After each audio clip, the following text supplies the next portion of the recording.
नाज़रीन आदाब, मैं हूं खालिद शहबाज। आप देख रहे हैं गवाह न्यूज़।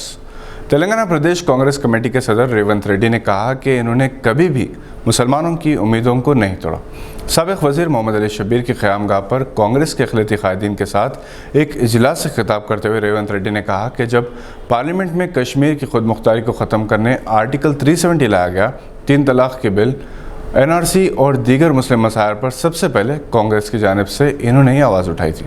इससे कबल जनाब सफ़र जावेद ने मिस्टर रेवंत रेड्डी को तहनीत पेश की। इस मौके पर मोहम्मद अली शब्बीर, फिरोज़ खान, वाजिद हुसैन और दूसरे कांग्रेसी लीडर्स मौजूद थे।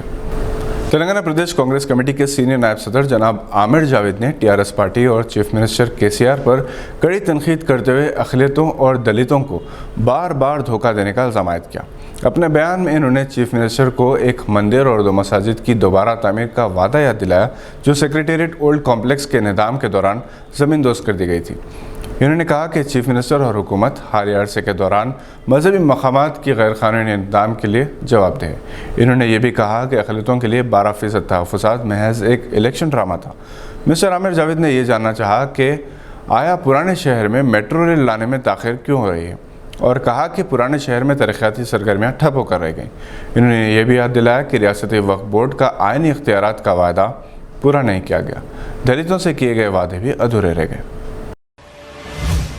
हैदराबाद से ताल्लुक़ रखने वाले समाजी जहदकार सैयद उस्मान अज़हर मखसूसी को हुकूमत बरतानिया ने इनके समाजी इक़दाम हंगर एज़ नो रिलीजन के लिए Commonwealth points of light award से नवाजा। ये अवार्ड ऐसे अफराद को दिया जाता है जिन्होंने अपनी कारकर्दगी से समाज में बदलाव लाने की कामयाब कोशिश की।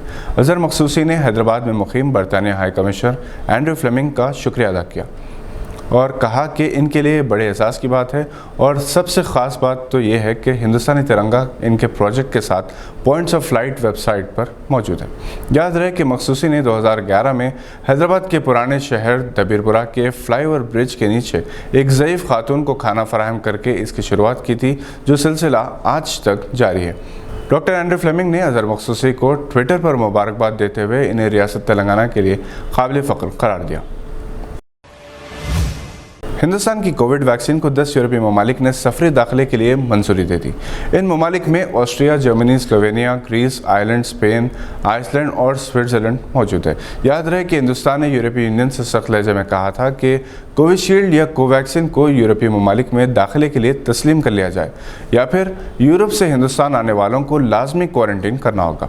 यूरोपियन ममालिक ने हिंदुस्तान के इस पेशकश को तस्लीम किया, जिसके तहत हिंदुस्तान में सीरम इंस्टीट्यूट ऑफ इंडिया में बनाई जाने वाली कोविशील्ड वैक्सीन को मंजूरी दी गई है। उत्तराखंड के चीफ मिनिस्टर तीरथ सिंह रावत ने 2 जुलाई की रात को चीफ मिनिस्टर के ओहदे से इस्तीफा दे दिया।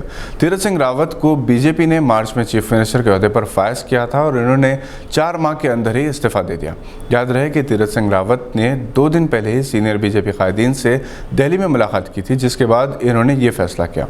समझा जाता है कि तीरथ सिंह रावत का इस्तेमाल करके बीजेपी ममता बनर्जी को आइंदा असेंबली इंतखाबात में मुश्किलात खड़ी कर सकती है, क्योंकि ममता बनर्जी ने वज़ीर आज़म मोदी को सख्त लहजे में चैलेंज किया था। शायद ये उसी का बदला हो। ड्राइविंग लाइसेंस के उम्मीदवार को अब लाइसेंस हासिल करने के लिए RTO जाने की ज़रूरत नहीं। मिनिस्टर ऑफ रोड ट्रांसपोर्ट और हाईवेज ने 1 जुलाई से ड्राइविंग लाइसेंस के हसूल के लिए नए रूल्स जारी किए, जिसके तहत कोई भी शख्स जो अपने ड्राइविंग टेस्ट का मुंतज़िर है, इसे किसी भी रिकॉग्नाइज्ड ड्राइविंग स्कूल से लाइसेंस हासिल हो सकेगा। इन ड्राइविंग स्कूल्स में सिमुलेटर्स और टेस्ट ट्रैक्स मौजूद होंगे जिन पर ड्राइविंग टेस्ट लिया जाएगा। इन स्कूल्स में ड्राइविंग की ट्रेनिंग के अलावा अखलाकियात पर भी तवज्जो दी जाएगी। एक ऐसे वक्त जब मुल्क में बैन मज़ाहिब शादियों को लेकर तनाज़ात चल रहे हैं, बॉलीवुड सुपरस्टार आमिर खान और इनकी अहलिया किरण राव ने ऐलान किया है कि वो अपनी 15 साला शादी ख़त्म कर रहे हैं। इन्होंने हफ्ते की सुबह तलाक़ का बाज़ाब्ता ऐलान किया है। इनका कहना है कि वो ज़िंदगी के एक नए मरहले के आगाज़ के लिए अपने रास्ते अलग अलग कर रहे हैं। इस जोड़े को एक बेटा आज़ाद भी है। ये थी आज की चंद अहम खबरों पर नज़र। अगर आपने अभी तक हमारे चैनल को सब्सक्राइब नहीं किया तो इसे लाइक और सब्सक्राइब ज़रूर करें। हम फिर हाजिर होंगे ऐसी कुछ खबरें लेकर। देखते रहिए गवाह।